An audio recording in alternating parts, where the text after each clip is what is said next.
6 a.m. Mile High City on this Tuesday, Election Day, November 4th, 2025. You've tuned in to the Jeff and Bill Show, News Talk 710 KNUS. I'm your co-host, Jeff Hunt, along with Bill Thorpe, bringing you the freshest insights and hottest takes from the right, left, and center. Big news this morning. Breaking news. Dick Cheney, powerful vice president and Washington insider, has died at the age of 84. A former defense secretary, congressman, he held the nation's number 2 job under President George W. Bush and was the architect of policies in an era of war and economic change, the New York Times reporting. Dick Cheney, widely regarded as the most powerful vice president in American history, who was George W. Bush's running mate in 2 successful campaigns for the presidency and his most influential White House advisor in an era of terrorism, war, and economic change, died Monday. He was 84 years old. Bill. Wow, what a moment of reflection. Yeah, because, this is an interesting one. I mean, I'll give you kind of my take real quick. Was, and I've talked about it on this show before, I was a supporter of the invasion of the war in Iraq and Afghanistan. Following 9/11, I thought that we had to send a message that we had to fight over there, not here. We lost nearly 3,000 innocent Americans on that day. I wanted the fight. I wanted retribution. I wanted justice. And in many ways, I bought into the neocon belief that we could bring democracy. If the people of Afghanistan could just taste it, the freedom that comes with democracy, of course, it'll spread through the Middle East. It'll be a new era in world history. Boy, was I wrong about that. Now, I do believe that it was important to get justice for what happened in 9/11. And I believe that Saddam Hussein, at the time, according to everything that was told to us, was a threat. That if you just let these problems fester, it eventually resulted in Americans dying. And so I advocated for it. And now, goodness, 25 years later, you reflect on his presidency, his vice presidency is definitely powerful, influential, but man, did he take us in the wrong direction. Yeah, I was never really a fan.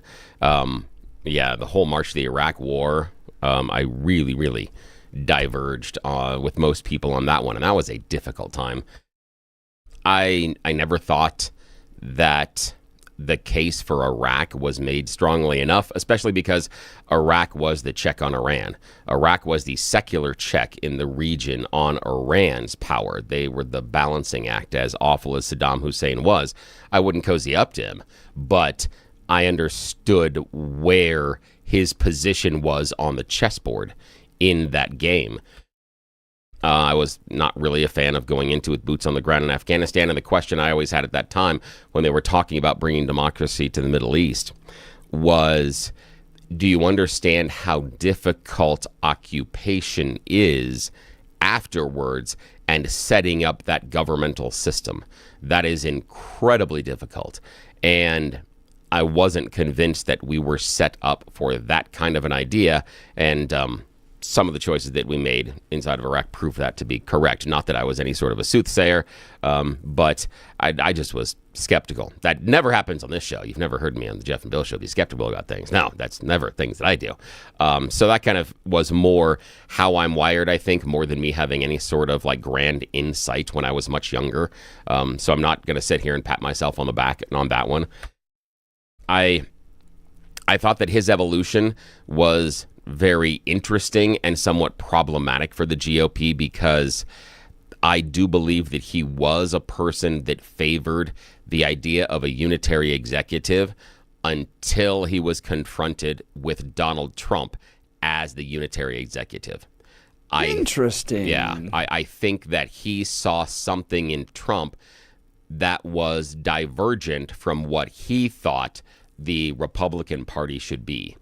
And I think that's why you saw him breaking from the party and even going as far as endorsing Kamala in the last election. I don't think that it was necessarily a change of conscience. I don't think that he was becoming a liberal or a Democrat. I think that he absolutely values the unitary executive, but it was more of a, yeah, not this guy. I can't trust this guy with the powers that I want in that office. But that's a personal opinion. Yeah. I think that's fascinating insight. So Dick Cheney, dead, 84, leads the Republican Party for 8 years as vice president of the United States, and even prior to that, major influencer, and then ends his life supporting Kamala Harris and watching what happened to his daughter in the battle with Donald Trump. Fascinating. Yeah, I like that you brought in his daughter, because remember, in that era, he was called Bush's brain. It was the idea that he was the shadow president, that Bush was the figurehead, and he was behind the scenes. For everybody that called in during the Biden administration and said, oh, Barack Obama's behind the scenes pulling the strings. Well, we have a little bit more proof behind the scenes that Cheney was doing that, not as being a puppet master, but absolutely he was controlling more things. And I find, again, the GOP's disillusion with Liz Cheney absolutely fascinating, because prior to Trump, she's probably your odds-on best chance at getting a female president. And with her communication skills and style, I think she would have had a good shot at it. I'm not saying she would have been, but given the other women that are possibilities inside the GOP now, I don't think you got anybody that can hold a candle to who she could have been as a candidate. I'm not saying who she is now. I'm saying who she could have been as a candidate for the GOP. Yeah, I think that was a missed opportunity for the GOP personally. So Liz Cheney rode around in the front seat of my little CRV one day. Hey, all right. Because my job for the Romney operation was to pick up all the surrogates at the airport. Yep. In addition to being the coalition director. Yeah. So I picked them up and took them around to all the events, talked about the issues we need them to talk about and focus on in their speeches. So I did that for Marco Rubio. I did it for Liz Cheney. I did it for all the Romney sons. I mean, everybody that came in as a surrogate at that point. Yeah. Jeff Foxworthy. That was fun.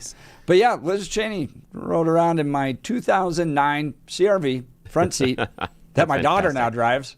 And we drove around the state of Colorado. And she was very pleasant. I had a great experience with her. That's the thing is, on a personal level, I've heard very pleasant person. Very pleasant. I've never had any personal interactions, I can't say, but I've never heard anything that leads me to believe anything other than that. We had Dick Cheney at Colorado Christian University. It was one of the final events with Bill Armstrong before he passed away. Dick Cheney came and did live radio broadcast with Hugh Hewitt, who was broadcasting on the campus studio at that point. And Dick Cheney brought his dog. He was with a golden retriever and traveled around. And Dick Cheney had heart problems all throughout his life.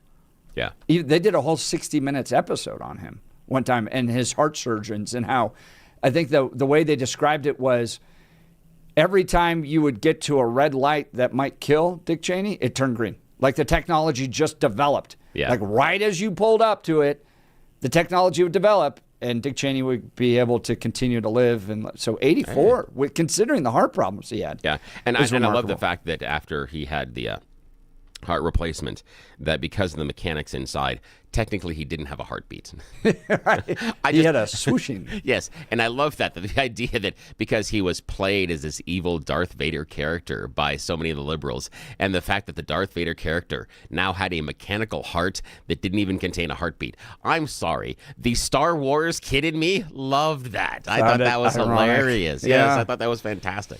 So we'd love to hear from you as you reflect on the life of Dick Cheney, 84 years old. What did you think of his legacy, his time, the power he brought to his office, the impact and influence? And if you knew him personally, would love to hear from you. Give us a call this morning. Yeah. I also want to know if you changed your mind. Yes. If you were a Dick Cheney fan and then you changed, what changed and why? What was it that changed your mind? Just like Jeff had the evolution about neocon and what was going to go on in the Middle East, maybe if they had a Dick Cheney now telling him those things, he would be a little more skeptical.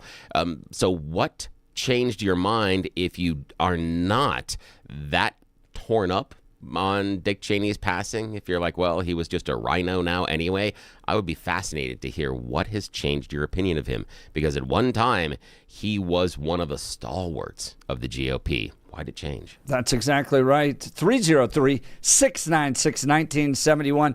Text us on the Dan Caplis Law Text line, 720-819-5115. Now it's time for News and Comment with Blake Olson. Blake Olson. Blake Olson, News and Comment.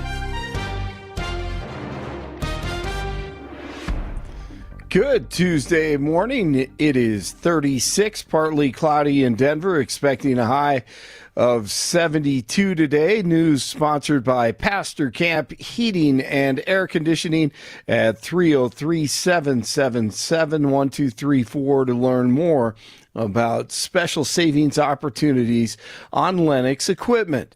Our top story, of course, as Jeff and Bill just discussed, former VP Dick Cheney has died at the age of 84. In a statement, the family said he died due to complications of pneumonia, cardiac, and vascular disease.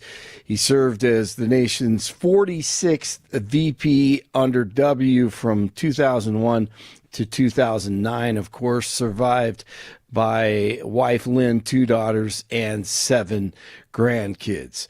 Investigators in the Denver Auditor's Office recovered more than $2 million in stolen wages over the past 12 months.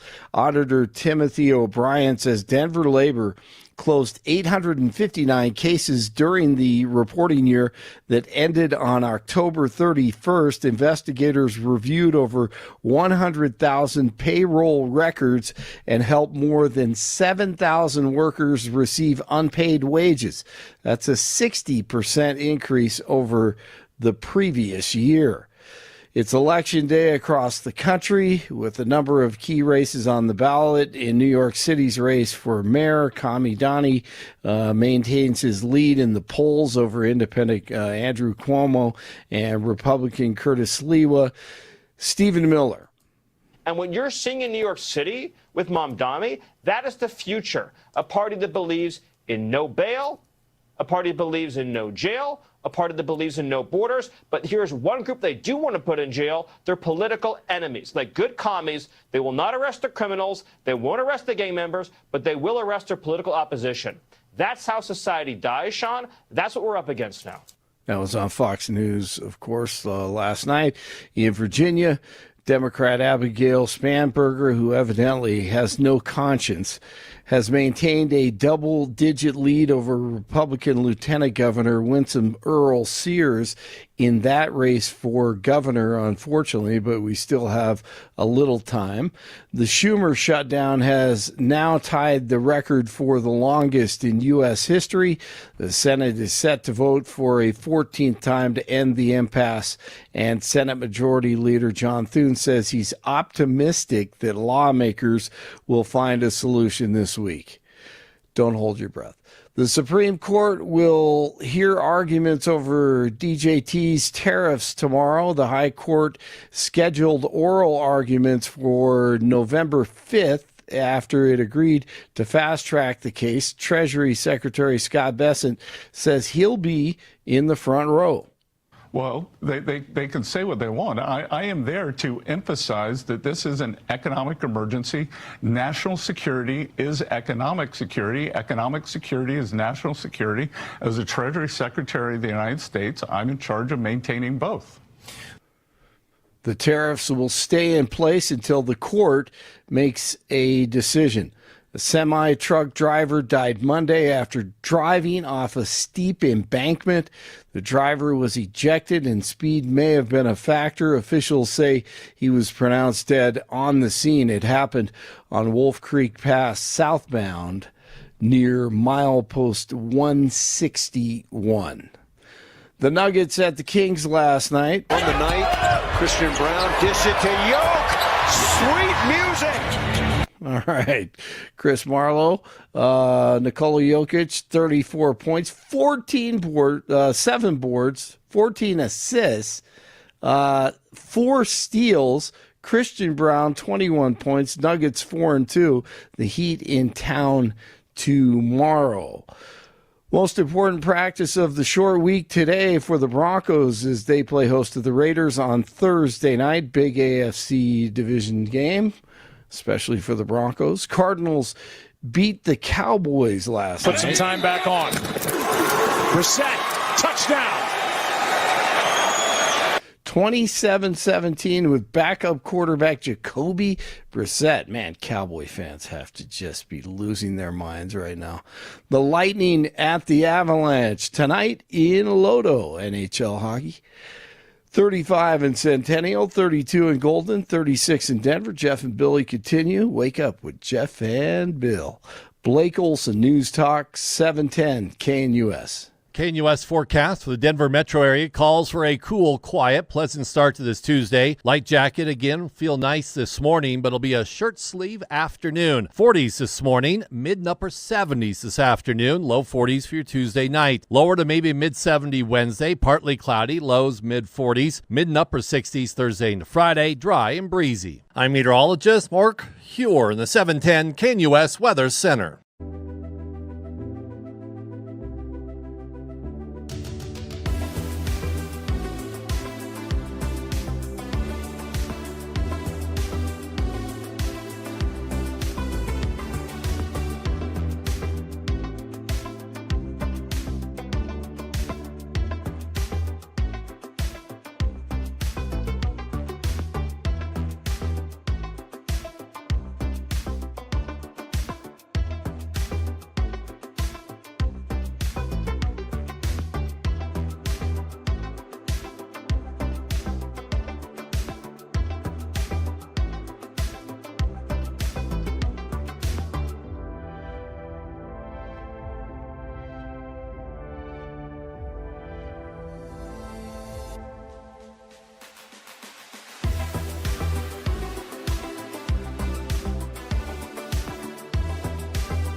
Welcome to the Jeff and Bill Show.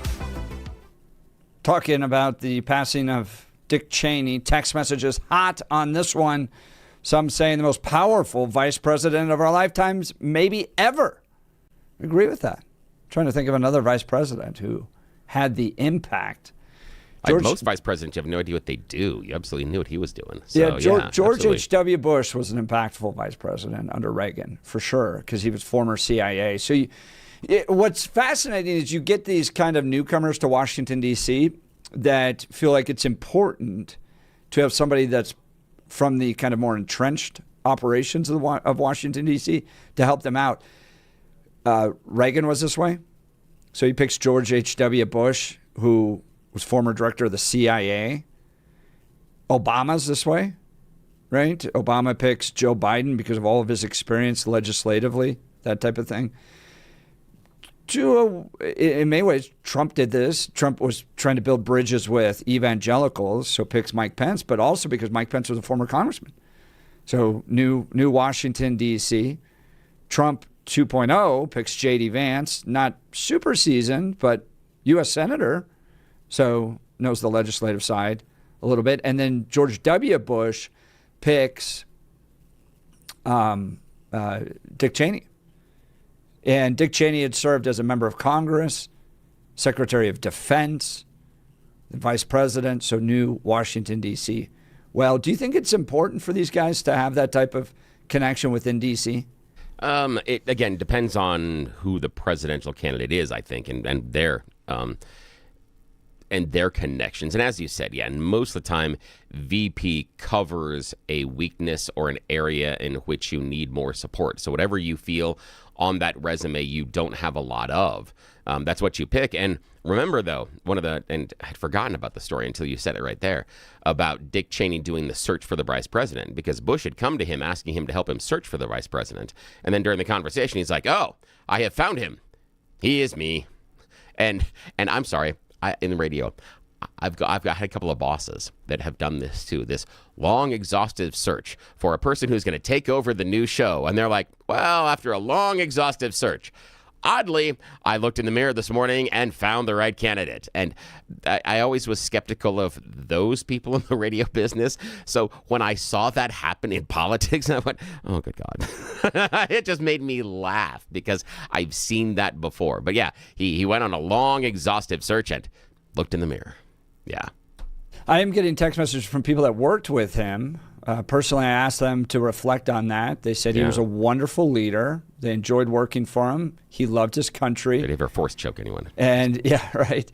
And had a deep dedication to public service over many decades. So people that got to know him up close personally. And obviously, there's a lot of jokes around the hunting situation, but. Yes.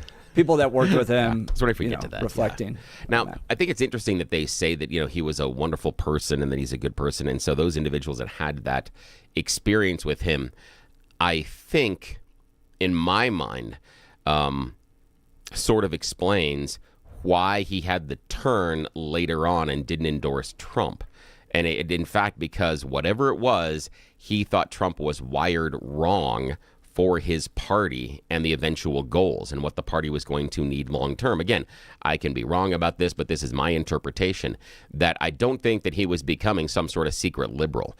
I don't think that he felt the Democrats were right on almost any issue. I don't think he probably agreed with Kamala Harris on more than maybe one issue, and I'm not sure I could even point to that one. But I think that he felt what Trump was doing and going to do was of such a danger for the long-term health of not only his party but his country that he had to endorse Kamala. And I think, in my opinion, some of that has been borne out only because it is now Trump's party.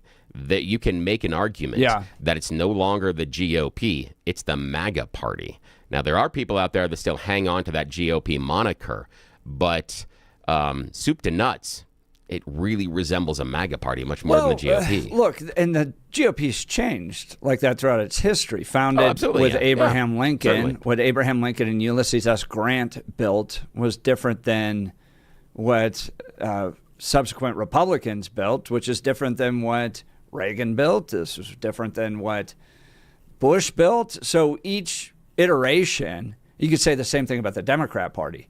The party of JFK, we often hear this, party of JFK is not the same as it was under Obama, and definitely not the same under Mamdani. So, it changes and adjusts. And I am curious to see with Mamdani how much of a larger influence he becomes, because he is a mayor. It would be like, Mayor Pete Buttigieg. Right. And so where's that going to go? Because again, it's mayor versus the higher levels. But what I like the when you talk about Obama and the change of the Democrat Party underneath Obama. Yeah. And I think that's very applicable to what we are seeing. The only difference, I think, is that Obama didn't have the Hopey Changey Party.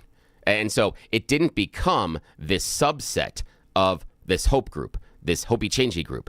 They were still Democrats, where inside of the GOP, you have people that will more times blend with MAGA than say they're GOP. And that's what I mean by the overtaking of the branding, is the branding is changing inside the GOP from where I'm sitting, that it is almost a remake and a remoniker under Trump's leadership. And I think that's what Cheney was pushing back against, in my opinion. I wonder, too, how much it was just him going, this isn't what I built. This is different. Could be. Don't you understand how good it was what I had built? Look, we were bringing democracy to the world. And people are going, no, dude, we literally sacrificed. I mean, we have people texting in right now so angry about the number of lives that were lost in the war in Iraq and Afghanistan. Yeah. And the money that was spent there. So people not thrilled with his leadership. And I don't know. It just seems like it could be Cheney. Because for someone committed to the principles of the Republican Party, of what it means to be a Republican, like if you actually read the party platform, to go, Kamala Harris is my pick in this case, you go, whoa, what? Like even if you disagree and say that Trump's not a full-fledged Republican, you can't look at Kamala Harris and go, she's closer to the mark. Well, it depends on, again, if we wanted to split hairs and make things completely and totally siloed, which would be an unfair discussion, but you could say the only case that comes to my mind would be on trade. You probably could make the argument that Donald Trump's position on trade is 180 degrees away from what has traditionally been the GOP position, and the same thing for Kamala. I'm not certain I could go, so I don't want to paint with a broad brush, but that's the only sliver that I can see. But that's what you heard from Dick Cheney. It was so personal. Yeah. And in part probably because of his daughter. And in fact, let's jump back into the Wayback Machine here. And this is Dick Cheney back in March of 2003. He is on Face the Nation, and it's going to be a brief discussion about that idea of why we needed to take action in Iraq and Afghanistan. You are saying today that in the next few days, the president's going to have to make a very difficult decision. Is war now inevitable? Well, the president, of course, is on his way to meet in the Azores with the Spanish and British prime ministers. We're coming, I think, to the end of the diplomatic phase, if you will. The president's done everything he could, gone the extra mile to try to get this matter resolved through the United Nations. But he's made it abundantly clear that if the UN is not willing to enforce its own resolutions, that we may then be left with no choice but for the United States and others who agree with us to proceed to disarm Saddam Hussein. And we are prepared to do that. And obviously, given where we are, both diplomatically as well as in the region, we're getting close to the point where the president's going to have to make an important decision. Oh, did we ever get close to that? We made that decision. Oh, right. Yeah.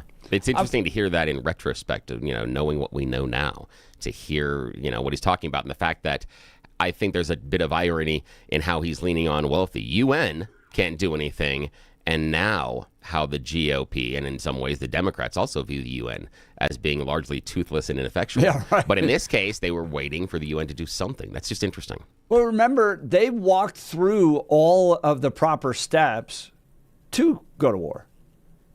Remember, you had,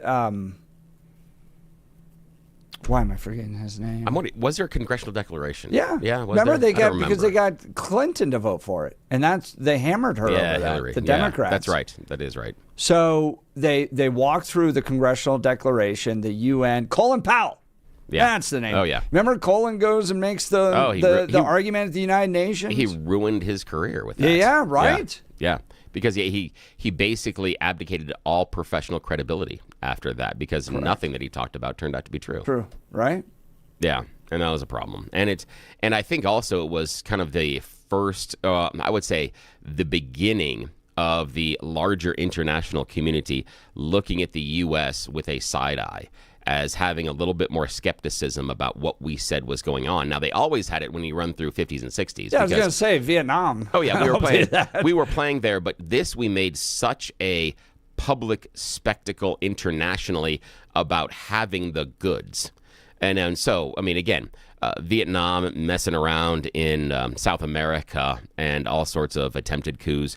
Yeah, we've always had that, but this was such a public display about we are right. How could you? And then we turned out to be oh so wrong. That, I think, is the difference. Is we made the case for Vietnam and coming in and bailing out the French, but I'm not certain. Again, it could just be because of my age. I don't remember it necessarily being as the marketing aspect of it to the American people in the international community, going out there and having Colin Powell talking about the vials and giving the pictures and showing all the stuff that we knew that turned out not to be true. But also remember this. Yeah. The death of 3,000 Americans on 9/11 didn't require a major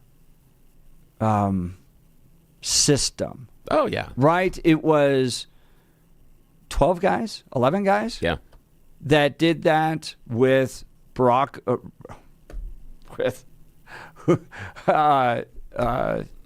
who's the guy in Afghanistan? Osama bin Laden. Osama bin Laden. Yeah. Sorry. Osama bin Laden.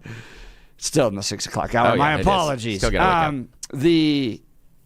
So Osama bin Laden and like 11 guys kill 3,000, Yeah. right? So I think the American people at that point weren't looking necessarily for like big systems with weapons of mass destruction.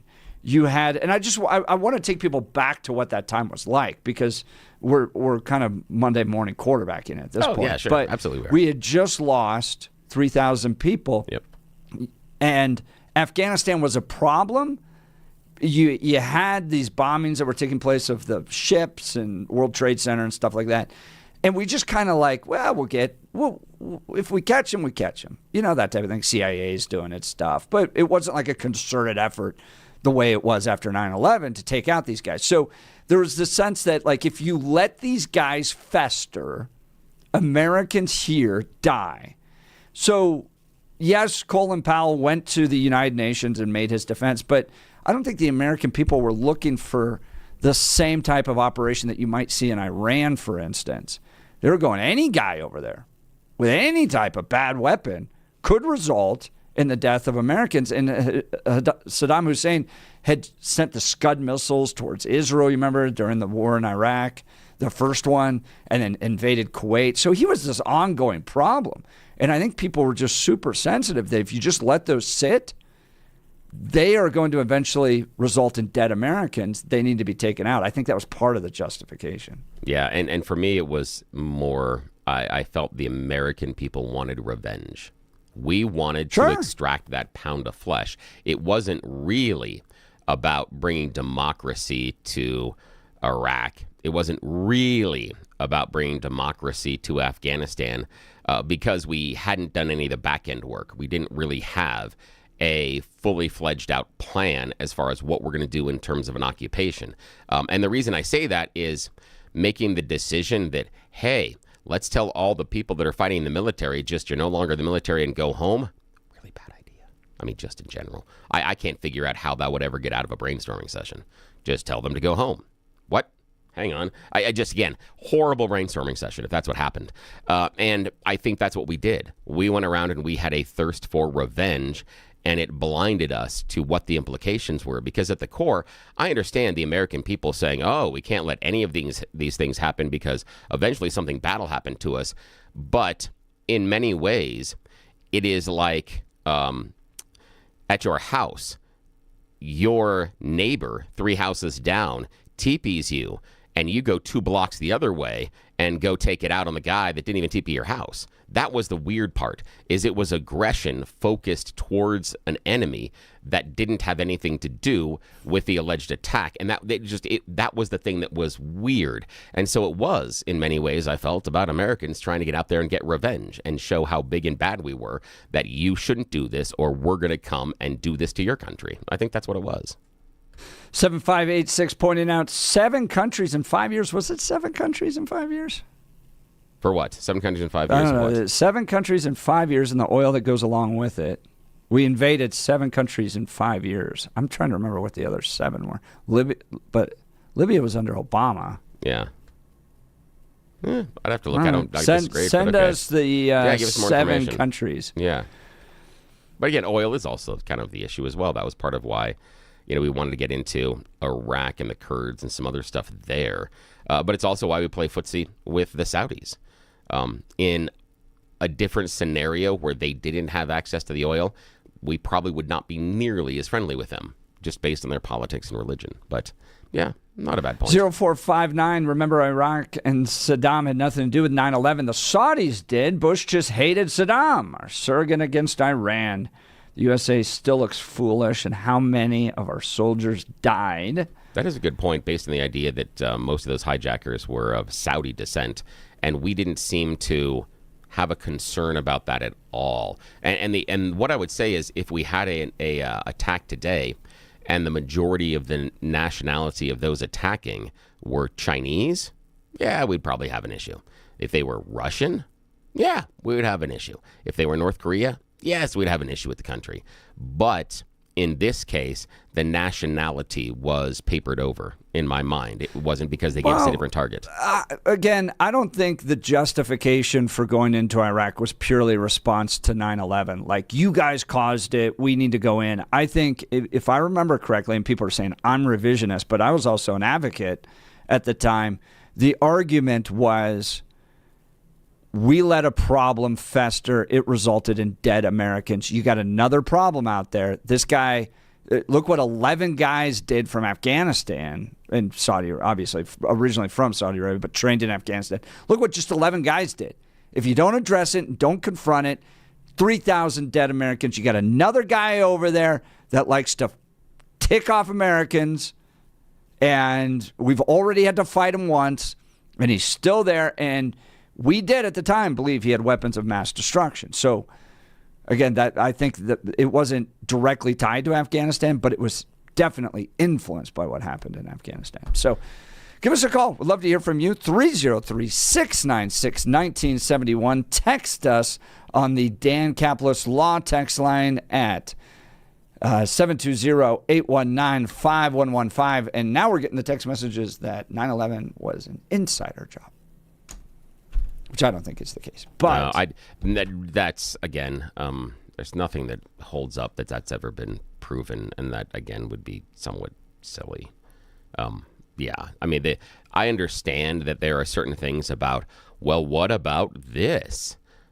Yeah, but the rest of the timeline falls apart. That's kind of the issue, is that the one thing doesn't prove the entire conspiracy theory.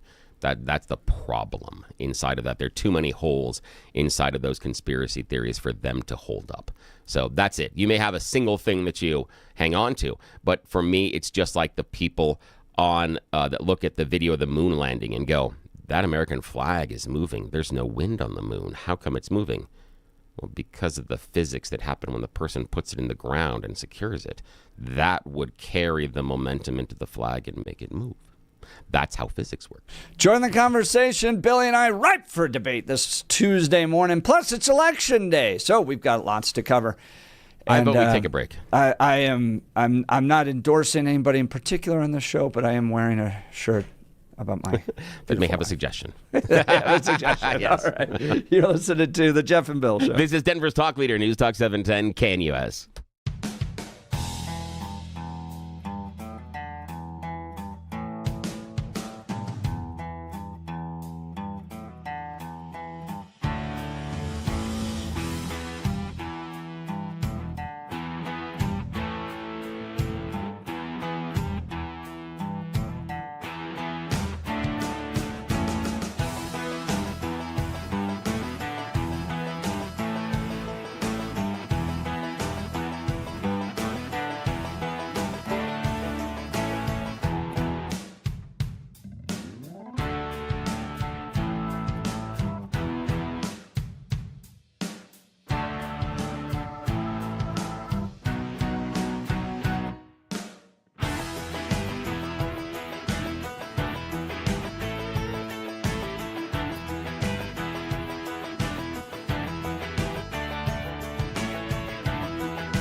Well, short of leaving, is there anything that Saddam Hussein can do at this point to avoid military action? It's hard to see anything other than his departure that would give the international community any confidence that he would, in fact, live up to those requirements and obligations. The difficulty, we've seen it in the past. Inspectors go in after the Gulf War, for example. We stripped him of a lot of that capability. Defectors told us where it was. We were able to get a lot of his chemical and biological nuclear program pulled down. But as soon as they were gone, he was back in business again. And if he stays in power... Welcome back to the Jeff and Bill Show. The breaking news headline this morning: Dick Cheney, powerful vice president, Washington insider, opponent of Donald Trump, dies at 84. He died last night. His family announcing this morning. Bill, do you think Saddam Hussein regrets not leaving? They found him in a spider hole. Yeah, no. He looked like a homeless man at that point. I mean, he could have fled to Russia or China or but then something. again, I'm not sure because then he's under the thumb of the Putin, and what is he allowed to do? And he probably should have fled. I still think that if I'm in Saddam Hussein's position, I still would have tried everything I could to let the U.S. know I don't have all of those weapons, but the reason I need to let everybody know that, or they will attack me. You understand Iran? You understand everything else? Well, not just that, but internally. Do you remember when he first came into power? Yep. And there's that famous scene where his like guards come into the auditorium and start pulling people out and shooting them out back. Yeah, exactly. And so that's the problem. Is he's a strongman dictator, but he had to figure out a way to tell the U.S. that he wasn't that strong. But you can't necessarily acquiesce and say, okay, we're going to have all these inspections, but maybe that's it. Maybe that would have been, in retrospect, the way for him to stay in power, is to let all the U.S. inspectors come in, and then, of course, they wouldn't find anything, and then everyone would think that he's just some sort of super genius that's hiding it everywhere. So maybe that was it, but I'm not sure it would have worked. He had burned the bridges with the U.S. Didn't he have an assassination plot against of course. W. Bush? Yeah, and that was part of why the son wanted to go after him. Right. Is because he tried to kill my dad. It was assassination plot. I'm not. Once we started the drumbeat to go into Iraq, I'm not certain that there was anything that was going to slow that down. Unfortunately. Who was McCain's pick for vice president? Was it Lieberman? No, yeah, no. That was. No, McCain had what's her name? I can see Sarah Russia. Palin. Yeah, I can see Russia from my house. We walk by her. Yes. Her picture every day in the studio. Yeah, exactly. So you go from George H.W. Bush and Cheney to McCain and Palin. Wow. Again, that was McCain, 08, right? That was 08. Yeah, and McCain was trying again to counteract the I haven't that idea, and that he's only involved in Congress, and then he's a Washington insider. A female governor. Yep, exactly. And I remember there's a lot of energy and excitement around Palin, and Palin becomes the launch of kind of the Tea Party in 10, which then brings you to Trump in 16. Romney's this kind of like harken back briefly to the old days of Bush, and then we move on into something else totally different. But do you think about Joe Biden, J.D. Vance, the actual vice presidents following, and then Kamala Harris? Do you think they look back at Cheney and go, I wish I could have the influence he did? I think some of them do. What's that? I think some do. Yeah. But here's the thing is, I don't think that Kamala Harris would want to have that kind of influence. Again, if she knew that Biden was going to step aside, then absolutely she would have, because it would have set the stage for her to run. But I think that she was perfectly happy just being the ribbon cutter. And I sort of feel that J.D. Vance is... God. Okay. There's a Looney Tunes cartoon where you've got two mobsters, one that's big, one that's got a small guy, and the other is a big guy. And the small guy's always like, this is what we're gonna do, and you better do this, and and he comes in at one point. Bugs Bunny is hiding stuff from him.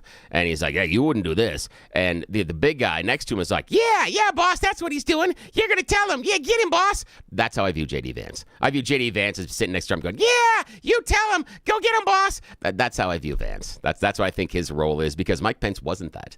And so I think he looked for that purposefully. Yeah. Interesting. I see it different. We'll talk more about that. We've got You Choose the News coming up. You're listening to The Jeff and Bill Show. This is Denver's Talk Leader News Talk 710 KNUS.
All right, welcome back to the Jeff and Bill Show. Billy, it's a Tuesday morning. The people really need it.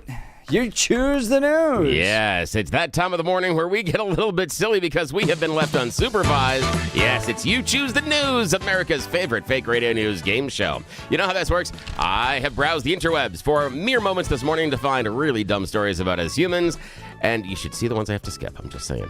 Okay, now I give them even more ridiculous headlines so that we can play this fake radio news game show. Why at 6:51 in the morning would we waste valuable KNUS airtime? It's because those in charge do not arise until 7. So when left unsupervised, Jeff and I will take full advantage. You just see sometimes what happens at the remotes when we notice nobody's paying attention. Alrighty, now, here we go. As always, Blake Olson joins us from the news department.